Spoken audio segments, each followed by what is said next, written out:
and make those embers glow. Uh-huh. Yeah, yeah, yeah.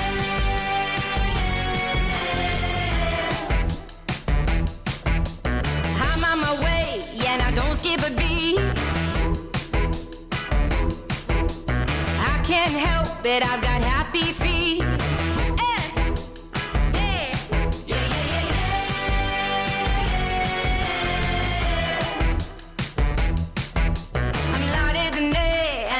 So good, I do what I want and it's understood. There's no stopping me when I'm doing my thing. I'm doing my thing. I'ma do me.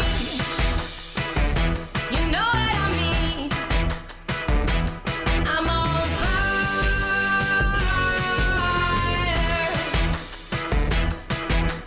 I'm feeling glad there's a spark in my soul.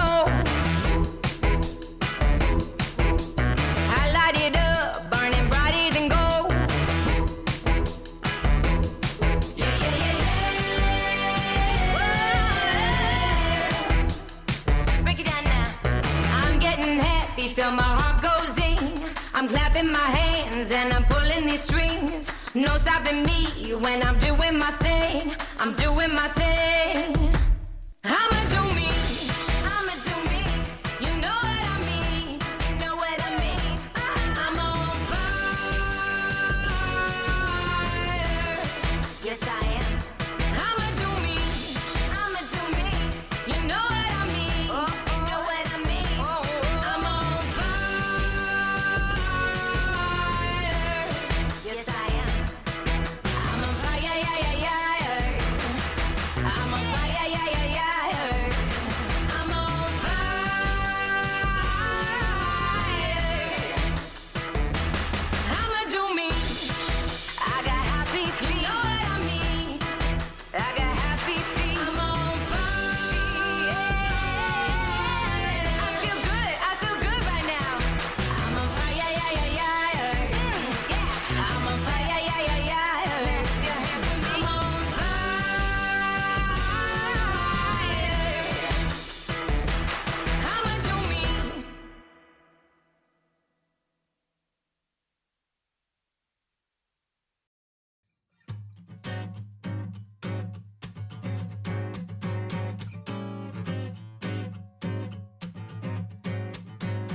smooth like butter, like a criminal undercover.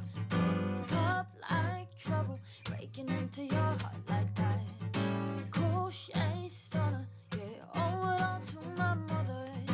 Hot like summer, yeah, I'm making you sweat like that. Ooh, when I look in the mirror, I melt your heart in two. I got the superstar glow, so I step right there to my beat. I like the moon rock with me, baby. Know that I got that heat. Let me show you kiss how kiss cheap. I step right there to my beat. Get it, let it roll, smooth like butter. Pull you in like no other. Don't need no usher to remind me you got it bad. Ain't no other that can sweep you up like a rubber. Straight up, I gotcha, making you fall like that. Ooh, when I look in the mirror, I melt your heart in two. I got the superstar glow, so I step right into my beat. I like the moon rock with me, baby. Know that I got that heat. Let me show you kiss how kiss cheap. I step right into my beat. Get it, let it roll.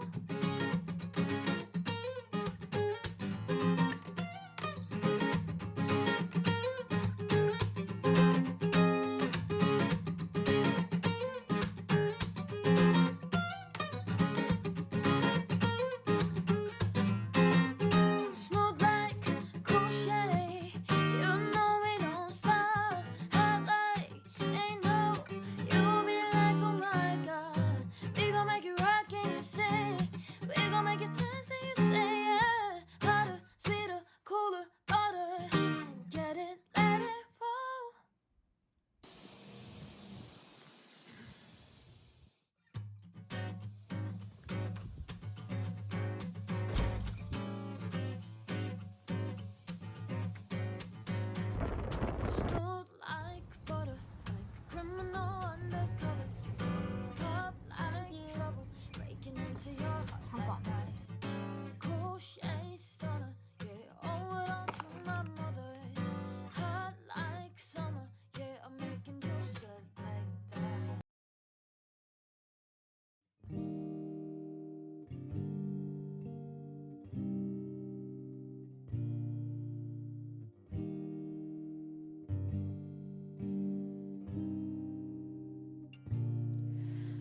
When you try your best but you don't succeed. When you get what you want but not what you need. When you feel so tired but you can't sleep. Stuck in reverse.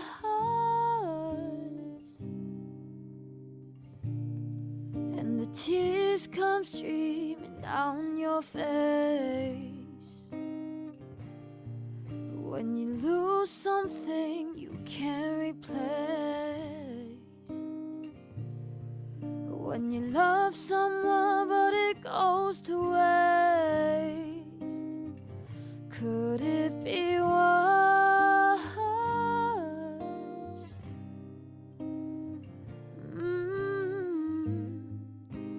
Lights will guide you home and ignite your bones, and I will try to fix you.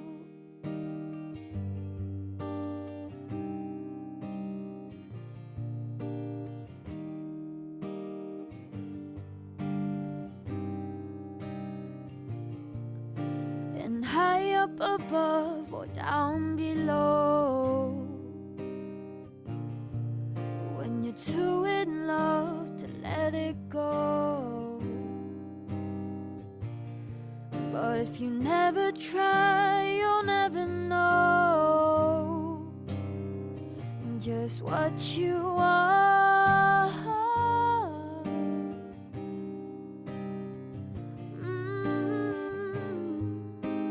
Lights will guide you home and ignite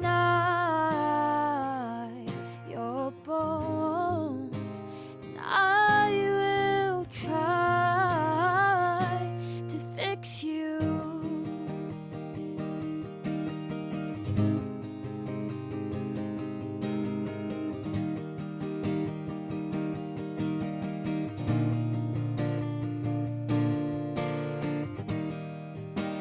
Tears stream down your face when you lose something you cannot replace.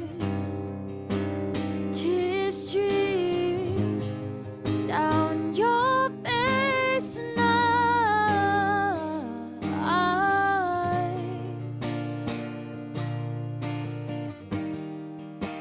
tears stream down your face.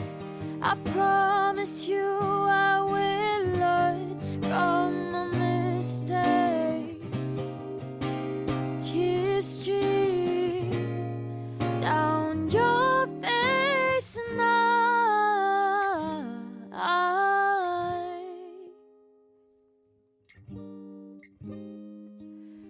lights will guide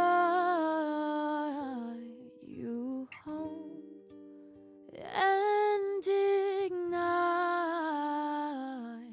your bones, and I will.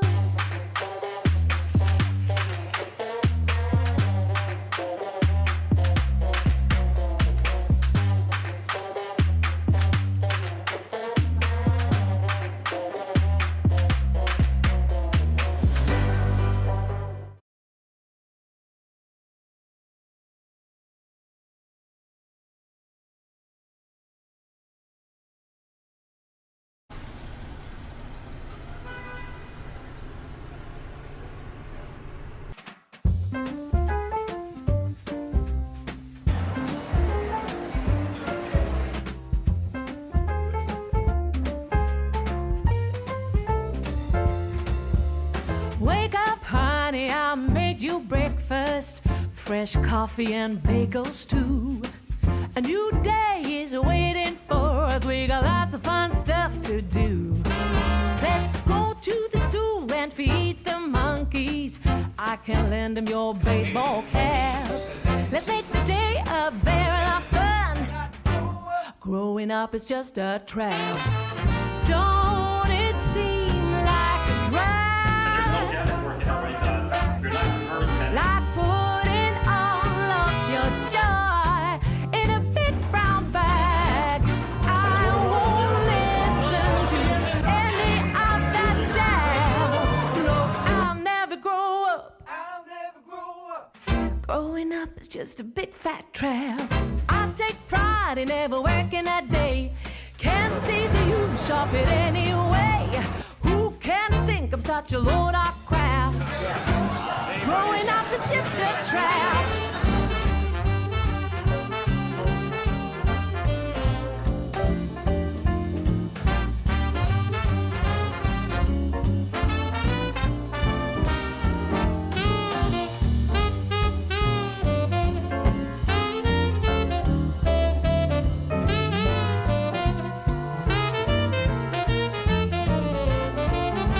Well, don't it seem like a drag? Oh, like putting all of your joy in a big brown bag. No, I won't listen to any of that jazz. Growing up is just a trap.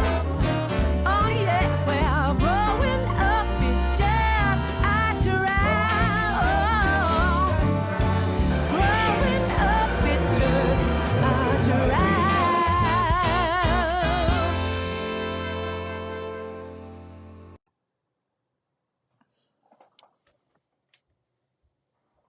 All right. I think I'm live. Let me just see if my voice is coming through before I unplug myself. There's a little bit of lag. Okay. I think I'm good. All right. If there's any technical problem, Paul, you let me know. All right. Awesome. It's coming at you. It's episode 33, April the 30th, Sunday.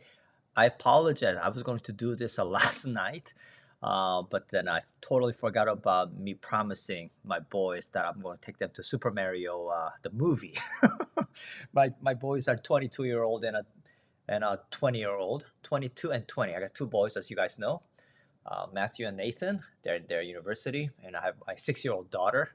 So I took them to a Super Mario movie. I don't know if you guys saw it. Super fun movie. But I didn't get to see the whole thing because my daughter got so scared in the middle of it. So I brought her out, and then we just played the arcade game until her brothers got to play. I got to watch the Super Mario movie. So one of these days I gotta go back and watch that movie. All right, so hope you guys are doing good. All right, who's here? Paul's here. Sangu's here, and we got Anis. We got Matthew, we got Tan and James. What are you guys doing? You should be sleeping. Aren't you guys working tomorrow? It's 10 o'clock, okay? Kind of crazy, isn't it? Yeah, I just got back last weekend from New York. It was an incredible experience. It was really, really good. It was fantastic. It was my first, not the first symposium, World Global Symposium. I did one in Vietnam last year, but for MegaGen Symposium, it was a major one since the pandemic, right? So it was pretty exciting. It was New York. We had well over 1,000 people. Got to meet my old friends. Got to meet. But was especially fun was that I got to go with many of my faculty, and also some of the doctors who are the BICE Begin members from the different country even came to the conference and also come to support me. So I really, really thank you for that. I do want to shout out to some of you. Okay, where is my picture? Right here. Okay, here we go. Yeah, so if you look at from the top left side, right over, which one? Which one should I use? This one right here from here? Oh yeah, here you go. I can use this one right here. Right here, this is EO1, Dr. EO1 Leong. He's pretty active, right? At our Facebook. He's from Malaysia, right? He came all the way from Malaysia to New York. Apparently, his son, I met his son, tall, very handsome guy. He got into a dental school, international program from dental school. So, his son will be attending a New York University dental school, starting this September. So he's pretty excited about it, right? His kids are older than my kids, but he's younger than me. That's why he looks so young. But he came, and it was so good to see Dr. Yohan Leung. He's actually quite a renowned clinician in Malaysia. He also entered a Megamind competition representing Malaysia. He made it to the second round, continental round. So I wish him good luck. And also, this brother right here, Yamir Ikram from Pakistan, right? Because of him, I'm pretty popular in Pakistan. So I gotta go to Pakistan one of these days. Hopefully next year, I'll go there and meet my fan base. I'm very humbled, very humbled. So he came to support me as well. That was really good. I also got to meet other doctors as well, and also got to meet Shalin. He's a Minek Knight from Kenya, Nairobi, Kenya. So he came with his fiance. So that was very, very good. Also got to meet some of my European connections, and also met my old friend here. His name is Jonathan, Dr. Jonathan Kang from Brooklyn. He and JC Kim are those two educators that really taught me a lot about R2 gate. About 3 years ago, me and Dr. Jin, we made a trip to New York to see Jonathan Kang, to know the ins and outs about R2 Studio, the ray scan, the big large sensor, and how we use that various functions to transfer the data into a STL, into an R2, so that I can get one step closer to my journey towards the null bone reduction FP1, which was the main presentation of the conference. And he saw my presentation, and he was very impressed, and he was very proud of me. So he's a very good friend. Hope to invite him, Dr. Jonathan Kang, to Vancouver for a weekend session on R2 gate and a prosthetic aspect of the workflow, digital workflow of the FP1. Oops, okay. And also got to meet Young Kwang Kim. He was also a doctor that I got to share a podium with. He's a professor right now at the New York University. He's a prosthodontist. Apparently, he came to me. He actually searched for me during the symposium, and he introduced himself to me, saying that, Dr. Kwang, do you remember me? I said, well, I don't remember a tall, handsome guy like you, so refresh my memory. And he said, apparently 15 years ago, he used to live in Vancouver, and I took him out for dinner and gave him a pep talk because he applied for UBC Dental School. He didn't get in, and he thought about giving up. But apparently I talked him into not giving up, persevering. And then he applied for dental school in the States. He got into Boston University, and so he did undergrad in 4 years in Boston University. And then he applied for prosthodontics, a specialty program at Harvard. So he finished his Harvard prosthodontics specialty program combined with a PhD in 4 years. And then later he got a job offer at NYU as a professor. So he teaches there, he does research. So it was really nice to share the podium with somebody that you also have a personal relationship and history with. Of course, Paul, that's you right there, and David, our unsung hero always. He came and brought the whole camera gear. So some of you guys were saying that, will you have a chance to listen to my presentation at the symposium in New York? It was very well received. It was an eye opener for many of the guests that came to the conference. Of course, my presentation was about my journey in FP1 noble reduction, how I transitioned from FP3 guy who did way more than 1,000 arches, cutting bone, and finding my journey to not cut the bone. So I turned around, right? Okay, 180 degrees. So that was the main topic, and David got to capture that in a multi-angle camera. So we're gonna put that together, and stay tuned. It's going to be a very very good production. So David's working on that as we speak. Okay, yeah. There you go. All right. Wow, we got so many doctors here. Today is episode number 33. Okay, it's been on 33 episodes. We started about over 2 years ago, I think, and it's I started as a kind of like just vlogging or just going over some of my cases, my own, and it kind of grew from there. And then here we are. We don't get to do it every Sunday, but I try to squeeze one per month. So when you guys join me live, it's a lot of fun. Those of you who never got to see me, meet me in person, or my faculty in person, I really hope to see you at some of the international events that we can go together, we hang out and have a breakfast together and we chat, and that will mean a world to me. So I'm looking forward to that. Today's title is Solving Sam. One of the challenge for me is coming up with a catchy title, right, for the late night coffee show. I called it Solving Sam because the patient's name Sam, right? It's a girl, Samantha, but she goes by name Sam, and it's one of the anterior dilemma. I wouldn't call it a very difficult case. When I used to do a very extreme resorting case, it was very, very difficult because I didn't know what to do. But over the last 25 years, 26 years of practicing, these cases start to become easier and easier. So I wanted to kind of take you guys in this thought process of how to deal with extreme resorption cases, right? You'll be some of you might be surprised. Okay, yeah. So this was the case. I did post it on Begin, and the title was "What would you do?" In case like this. Patient, I believe, had a congenitally missing canine, and whenever you're dealing with canine that's been congenitally missing or been extracted because of the whatever the reason, orthodontic reason, or really impacted, extracted.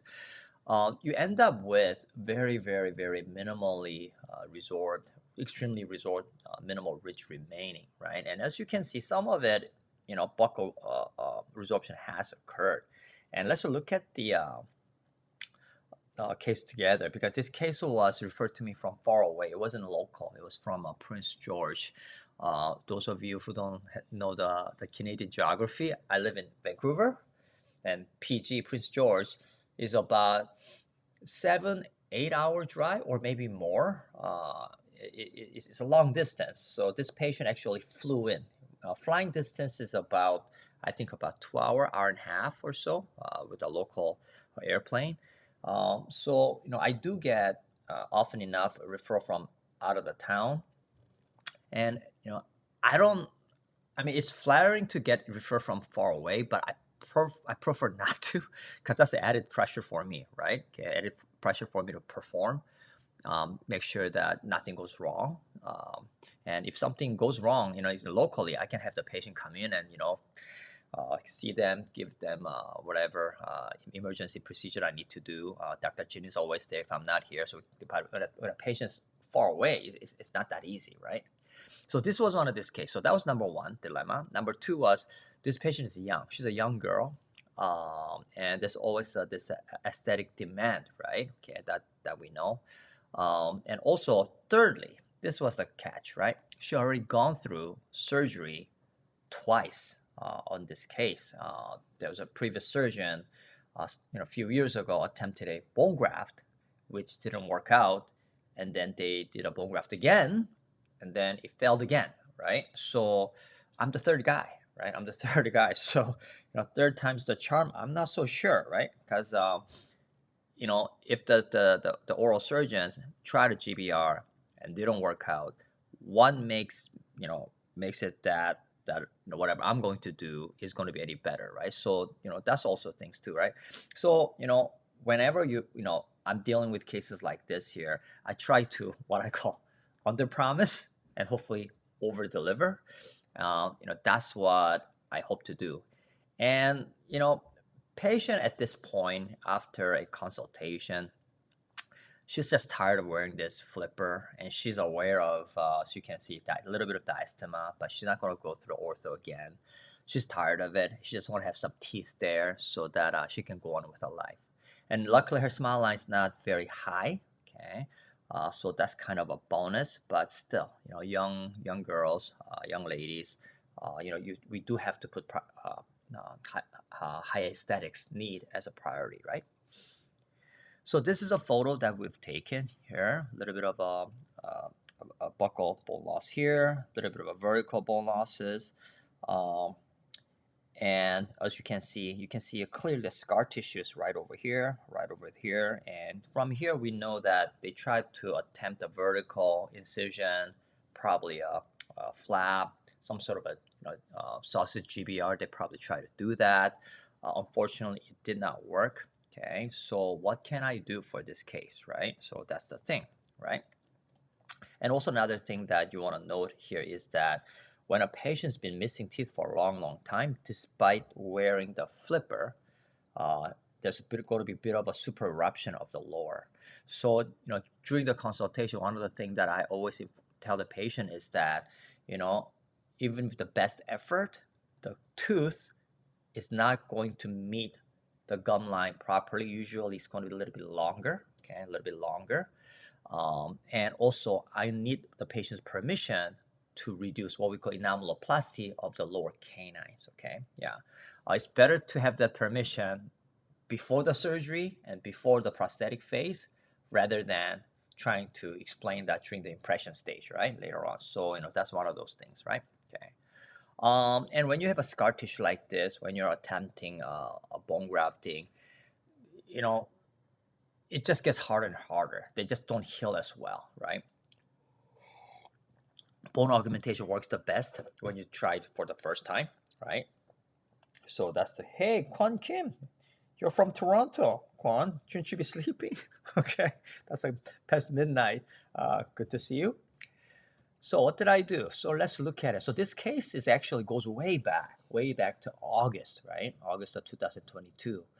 And it's referred by one of the member of our begin member. So relatively healthy patient, missing the canine, all that stuff, and these are some of the findings. Okay, and as you can see right over here, the bone graft was done twice, 2019, by one of the doctor locally, oral surgeon there. Twice didn't work out. So when they try to go back in to put the implant, when they took the CT scan, they realized that bone shrunk again, right? So they just couldn't do it. Okay. Also, there is a tissue. There's a bit of a minimal attachment. So another thing is that when I am doing a consultation anterior cases, I always say that there's always a possibility of needing tissue grafting, whether it be FGG or CTG, most likely in CTG case. So we want to overestimate the type of procedure that we might need rather than try to tag it on later on as an afterthought. So you want to kind of lay out that it's going to be a long procedure, multiple surgeries, multiple visits. Are you okay? Flying in every time, you're getting all these checks and stuff like that. Patients say yes. And also when I'm doing an extreme case like this here, I want to be controlled from the beginning, which is a surgery, all the way to the prosthetic, right? All the way to the prosthetic, because if I'm going to be responsible for the surgery part, I want my team to be responsible for the prosthetic as well. So she was okay to fly in for prosthetic stage as well. And that's what also the referral dentist wanted, right? Because he didn't want, any uncertainty with the result, right? Okay. Amen. Good to see you, Amen. That's right. Okay. Shout out to Amen Buller.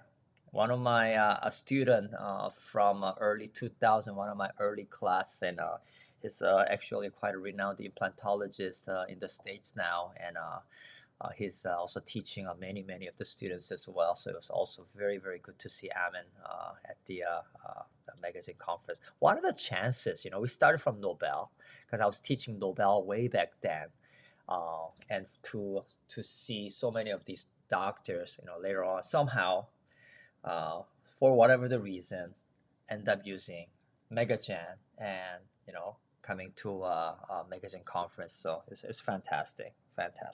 Okay. All right. So this was a CT scan. Okay. So this is a pre-op CT scan that I took, and not much bone, right? Okay, like 2 millimeter at the most, really. 2.6 maybe over here. So yeah, this is you know, quite extremely resorbed ridge, I would say, and definitely gonna need some sort of a bone grafting for sure, right? Okay, I agree. But this is the interesting part. The question is, like for me, majority of the time when I need to do bone grafting, the deficient upper, it's usually buccal, right? Usually buccal, but not always. You know, it's not always the buccal, because we think about buccal bone grafting because it's easier to do, right? But not always, right? That's why, like, you know, with anything, we have to think of the end in mind. And so what we did is, as always do, and we look at the opposing, as you can see right over here, opposing here, and then you design the STL design according to the occlusion, which is opposing the canine, and then you find your position, right? I try to find the position, and implant end up being like this, okay? So even if I try to grow bone buccally like over here, and then successful, and then place the implant there, I'll be totally off from a prosthetic perspective. So what this preliminary STL designing exercise, which I always do for the anterior cases, you know, show me is that my implant needs to be palatally positioned. That means my bone grafting has to be palatal, not buccal. So this is not a sausage case. Okay, this is not not your typical, anyways. So that is what drove me to start the treatment plan, how I'm going to tackle this case here, right? So the plan was that we're going to do the implant placement, and I'm going to do the bone grafting at the same time. And how I was planning to do the implant was that even though the bone is very deficient here, I can thread a needle and go for the apical triangle right here. Okay, yeah. It does take a bit of a practice, okay, but you can thread those needles if you do it properly, and once you get used to it, it's pretty easy. You cannot do this with guide. I would not recommend it. Freehand is way more accurate for me, anyways. And because I'm going to place narrow implant, and we're going to talk about the type of implant that you can use, you want to use a narrow implant. In this case, I use the Hyosyn ET3 3.2 by 15 or 13 millimeter. Oh, 13 millimeter right here. Okay, that's what I used. You want to slightly taper at the end, and you want to, you know, try to capture this one. You can use 3.5 as well. But you know, I whenever, you know, area like this here, the two types of implant that I like is a 3.2 by 3.2 diameter implant from Hyosyn, and also a Straumann implant 3.3. I've tried a Blue Diamond 3.3. Yeah, that's good too, but in my hand, that's a little bit too aggressive, right? So use what you will, but you want an implant that's narrow enough, but also strong enough with the connection so that it does not break, okay? Hyosyn 3.5, I do not recommend, because 3.5 Hyosyn, they fracture a lot in my hand, but they're 3.2, which is a grade 5 alloy. It's very, very strong. I haven't had a single fracture. I've placed over 1,000 of 3.2. So, you know, that's what I'm comfortable with, okay? But use what you will, right? And my goal was to bone graft this with a sticky bone at the same time. Okay, so what comes over here? Okay, so my plan is to do implant placement and bone graft at the same time. Okay, yeah, and then place a sticky bone, and then basically give a patient a removable Essex with the Pontic. Okay, and then we wait out 4 months and pray that the implant's going to heal nicely. And she was to get the post-op done by her primary dentist at Prince George, her local. I don't want a patient to come down 2 weeks later just for the post-op, fly in and fly out. So if you have a good connection, with the local dentist, that's what I prefer to do. And the sticky bone, right? Sticky bone. Everybody use sticky bone, I hope. Sticky bone is amazing. Okay, sticky bone is a trademark of Professor Sohn, so I put TM here. And however, one of the things that we teach at the PRF Sticky Bone hands-on workshop is that there's a different modulation of the density that you can do with the sticky bone. For example, if you're going to use a sticky bone in the sinus or socket grafting, you don't want it too dense, right? So you want to add a little bit more of a PRF from the red tube, make it a little bit spongy, right? So that's more highly vascularized. It'll be easier to be vascularized fast enough. But for a buccal veneer graft, or in this case, lingual or palatal veneer grafting, you want the sticky bone to be dense, right? So dense. So how I, activate these types of sticky bone is that I use a liquid only, okay? You have the juice only to activate. So you minimize the soft PRF content in there, okay? So you want it nice and hard, because what you're really looking for is to maintain that bone the tenting effect of the sticky bone, so that you will not lose the volume, right? You'll end up losing some anyways, okay, but you want to minimize that shrinkage, right? Okay. So the implant that I placed was a 13 millimeter, 3.2, grade 5 alloy, and we placed healing abutment, in this case of 4 by 4 by 4 or 4 by 5 healing abutment, and we torqued that at 35, and then we did the lingual, it says buccal veneer, but actually it's a palatal veneer graft at the same time, okay? And then we use a monocryl suture, okay? The depth control was very, very critical, okay? Yeah. Hey, John. My goodness, shouldn't you guys be sleeping? What time is there in Australia, John? Wow. Okay, we got quite a lot of people here tonight. Okay, I'm so excited. So, John, I was talking about one of the extreme case that I do, and so as you can see right here, I am, instead of hugging the palatal bone, because there is no palatal bone, I'm hugging the buccal bone, right? Hugging the buccal bone, and I'm doing the depth control. So if you look at the distance from the implant before the sticky bone is about this much here, you see the difference here, right? Okay, you see the difference here. It's quite a bit. So I squeeze in there quite a bit, okay, because knowing that half of it, okay, probably more than half, I might actually end up losing, okay? So you do put enough, okay? You want to put enough in there, all right? Oh, 3 p.m. 3 p.m. That's not bad. That's not bad. Okay. All right. So that's that, right? That's that. And what I do is after that, I put a healing abutment, and then I approximate, and I give my patient, not the flipper, not the same flipper, right? Remember, patient was wearing the flipper before. That won't fit because of the palatal bone volume now. It won't fit. So you need to, at a consultation, build into the fee that she's going to get new upper Essex with Pontic. Okay, yeah, one that does not cover the palate. Okay, yeah, just the tooth, because you don't want to put any pressure here. Okay, you don't want to put any pressure here, right? And you want to make sure that the Pontic of the Essex stand there's a bit of a space there. Okay, yeah, obviously, And this is how I approximate it. I use a 5-0 monocryl, which is it dissolves about 3 weeks later, 3 to 4 weeks. So it's a long-term dissolving suture. I really like it. I use a 5-0 a lot. It's really a best of both worlds. It is a monocryl. It holds the tension really, really well. But it also resorbs. I was using this mainly for FGG, because sometimes I do a suturing and I'm too lazy to remove it, or sometimes tissue grows over. It's hard hard to remove for those purposes. But I started to really like the way the tissue heal around it, so I'm using that for pretty much every surgery, right? Okay. So that's that.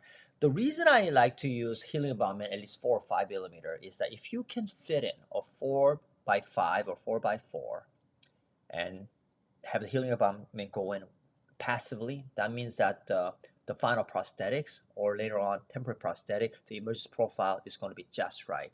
And you also know that you can verify the depth control by approximating the tissue. If you approximate the tissue and it's right at the level of the 4 or 5 millimeter healing abutment, that is ideal because you are now fulfilling the concept of zero bone loss concept by Thomas Linkovicius. Okay, you know, as many of you, me too, as each year go by, in the last about 10 years, my implant's getting deeper and deeper and deeper and deeper, right? Because you know, when you place implant shallow, you end up with a little bit of a crest of bone loss over the years. So, you know, that's one of the trend nowadays is that, you know, we tend to place implant deeper than we normally would have in the past. And this is immediate CBCT that I took after the surgery, and here's the bone like this right here, and so here's a fair bit of bone right here, but you know as well as I do that some of that will shrink, right? And the post-op was done by thankfully the primary dentist up at the Prince George. He's a really good dentist. He's very smart. So he took this wonderful photo for me, and she said, you know, she's healing well and it looks great. I'm really interested in how this was accomplished in this case. I'm going to review your Facebook post and maybe send you a few questions on the grafting. Yeah. So trick was, instead of going in with the buckle where all the challenge was, I decided to go to the other side. That's all, right? That's all. Literally, the surgery took me, you know, like 20 minutes on each side, right? Because it only requires like 2 drills, right? 2 drills at the most. And this is healing really, really good. This is perfect, right? Right at the gum line. And patient just needs to make sure that brush really, really well. And it's a young patient, right? Young patients, the good thing is that they heal well, right? Compared to my elderly patient. And then 4 months later, okay, 4 months later, patient came back, flew back into my clinic, and we look at it. Tissue's healing beautifully, and this is what you want to see, right? So you have about a 5 millimeter tall healing abutment, or 4, I think it's 4 or 5, and it's, you know, right at the level of the healing abutment. So you know that there's enough running room, right? There's enough running room, so the lab has enough depth for it to have a proper custom milled abutment, so that we can have a nicer profile of the final crown, right? And we did ISQ, and ISQ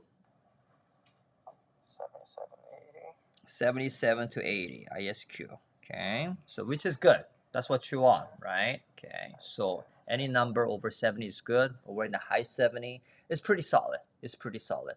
The thing about grade 5 alloy, you know, I have a love and hate about grade 5 alloys, right?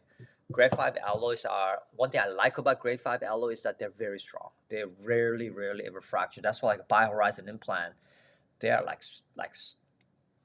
they're solid, right? They're like rock. They don't break.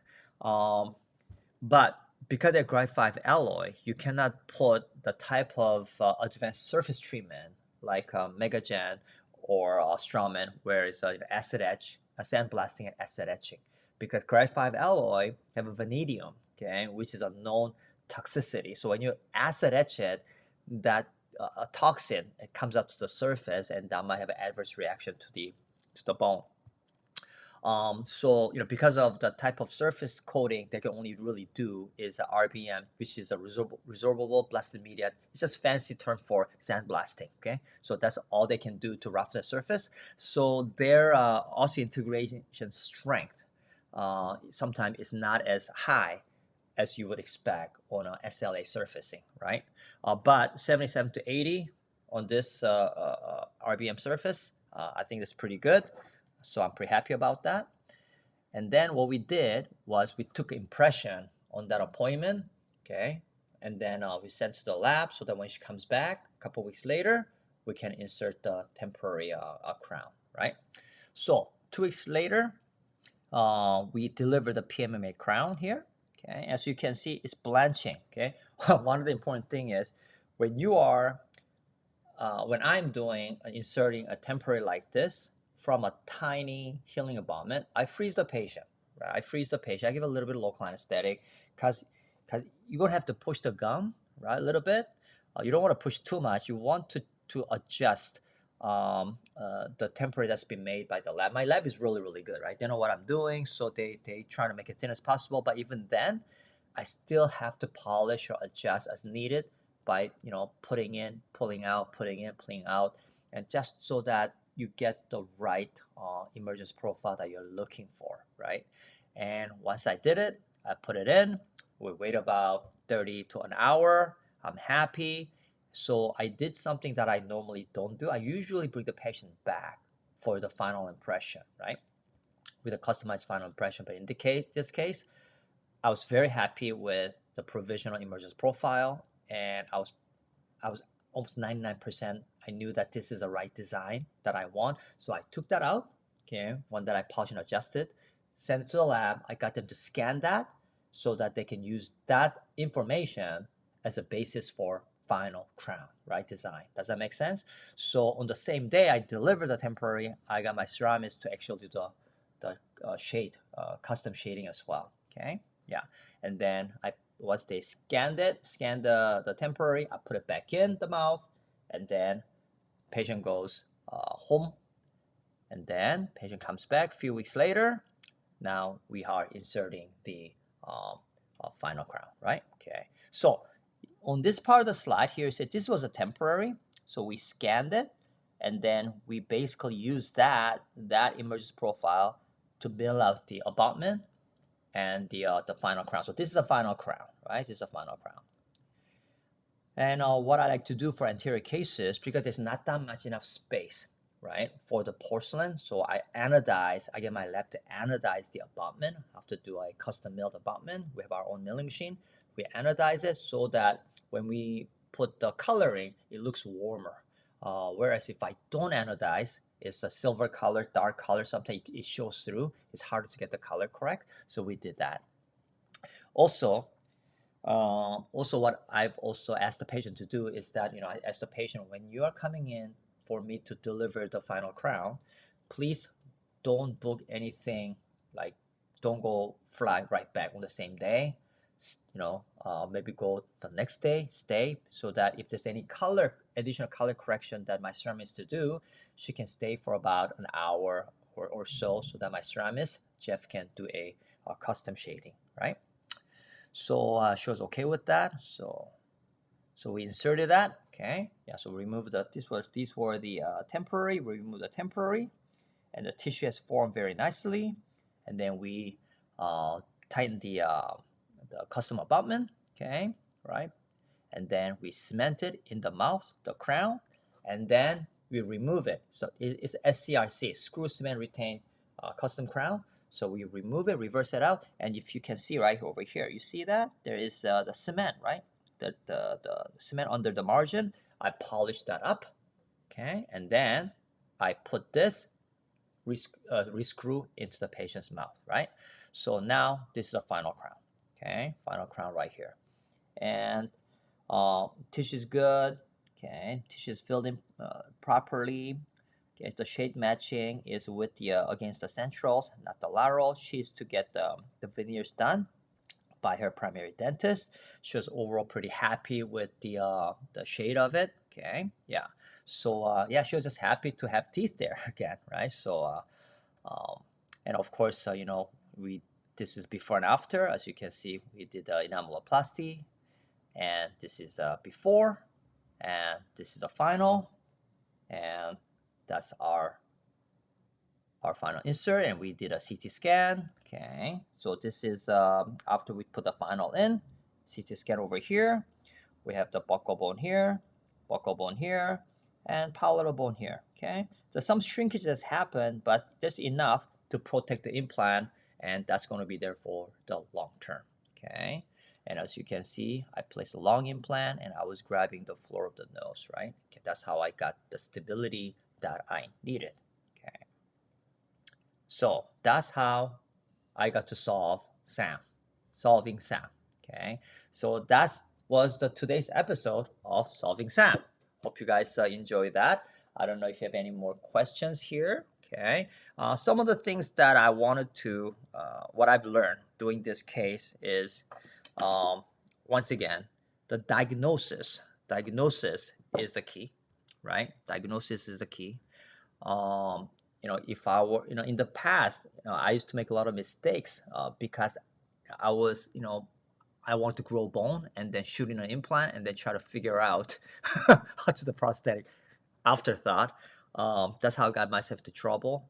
But I think nowadays, with such an advancement of a digital, okay, and many of us can do those digital wax up because a lot of you guys are so smart. Like Scott and Paul.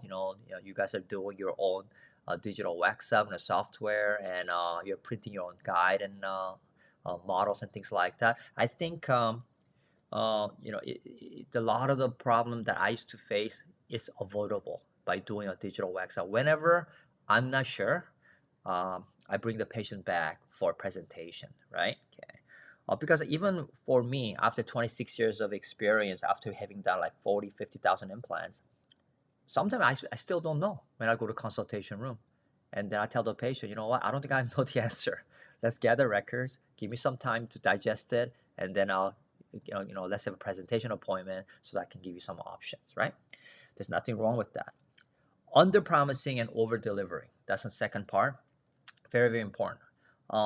Just because you can, that doesn't mean that you can promise the world, right? I rather under promise, tell the patient, you know what, the tooth's going to be a little bit long. You're going to have the black triangle. The color's not going to be perfect. You let them know. Under promise, and then you over deliver. This way, even my final result is not perfect. Patient is extremely happy, right? Okay. Again, finding the parameters and obeying the rules, right? Bone grafting, nobody says that it has to be always from the buccal. It can be from the lingual. It can be from the palatal side, all depending on where the prosthetic needs to be. Okay, yeah, as long as you follow the rules of space. Okay, uh, you know, uh, bone grafting is all about creating space, maintaining the space, and allow the native bone to migrate into it. Right, whatever we put there does not turn into bone. It only holds a space. Okay, yeah. And of course, sticky bone definitely helps with that, right? Sticky bone is one of the best things that has ever happened to me as far as a GBR is concerned. Depth control, very, very important. Okay, a lot of the doctors get into, including myself, in the past got into trouble because I don't put the implant deep enough. The ideal depth for these cases that I find is a minimum of 4 to 5 millimeter from the tissue level. Okay, you need that enough emergence profile running room for your lab technician to get the proper design done. Never ever use stock abutment. Okay, never. Charge the patient what is worth your time. They'll pay for it. I don't use a stock abutment. The value of provisional crown. I cannot stress enough. Never skip provisional crown. Okay, provisional crown is your like last stage for you to assess that you are doing something right, and your final is going to turn out most likely like your provisional, right? Yeah. Transitioning to the final. Okay, if your provisional crowns are proper, you can use that design to translate that to the final. Okay, and it's not just a single tooth implant crown. I use that philosophy concept for my full arch, my FP1s. My temporary dictates how the final is going to be. If my FP1 temporary is not good, I make a second set, okay, before the final. And that's what Paul does really, really well for me. He assesses the bite before the final. He does a full prosthetic.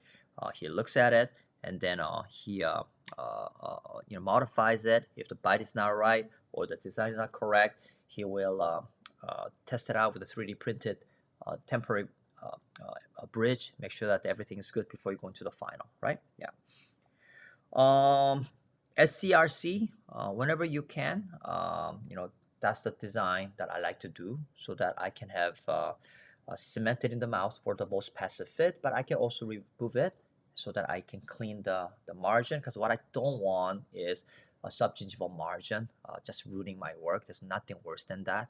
I've lost enough of my implants in the past because my margins were too low, my design was wrong, using a wrong abutment. So SCRC is my prosthetic design of choice. And patient like this, right? It's very important that I follow up this patient for the next 5 years. I follow up all my cases for 5 years, 1 year follow up, 3 year follow up, 5 year follow up. And for the anterior cases, we take a PA and also a small size CBCT so that I can look at the bone all around it. Okay, so that's it. Hope you guys enjoyed tonight's coffee episode. If you have any question, let me know. Okay, I'll be more than happy to answer. I just want to take a moment to shout out to everybody who showed up live at the late night coffee show. But I also want to shout out to Amin and many of you guys who came to say hello to me in New York. It was a lot of fun. It was one of my most enjoyable, memorable visit to a conference. I really hope to see many of you at the next upcoming conference. The next one that's actually coming up is going to be, for me anyways, is going to be in Egypt. Okay, Egypt is for World Cup with Professor Son and his World Conference. It's pretty far, but I've never been to Egypt. I've never been to see a pyramid, so it'll be my first time and probably the last time I might go to Egypt. So bring your family. Let's go and look at the pyramid. Take a group photo in front of a pyramid together, and then and also learn together and enjoy the meal together as well.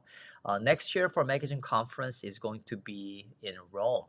That's going to be a lot of fun too. I think it's going to be in May. I think, yeah.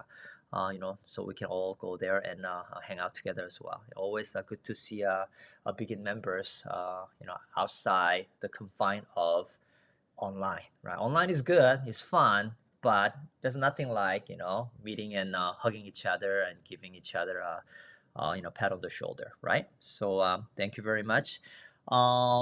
Thank you, Amen. Okay, wonderful. So good to see you, Amen. Love what you do. Okay, you guys take care and see you at the next LCS Late Night Coffee Show. Take care. Bye-bye.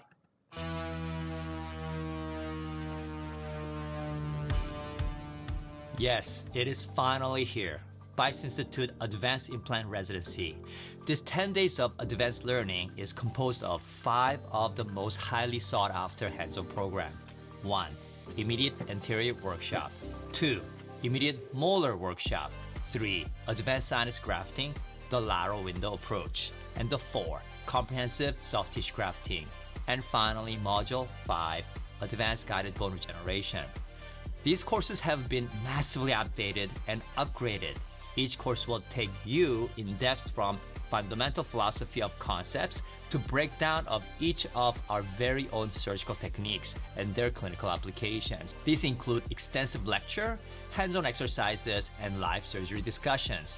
Each participant will receive step-by-step breakdown instructional videos of each of our surgeries. The entire workflow from consultation, record gathering, digital planning to surgical execution will be covered in depth.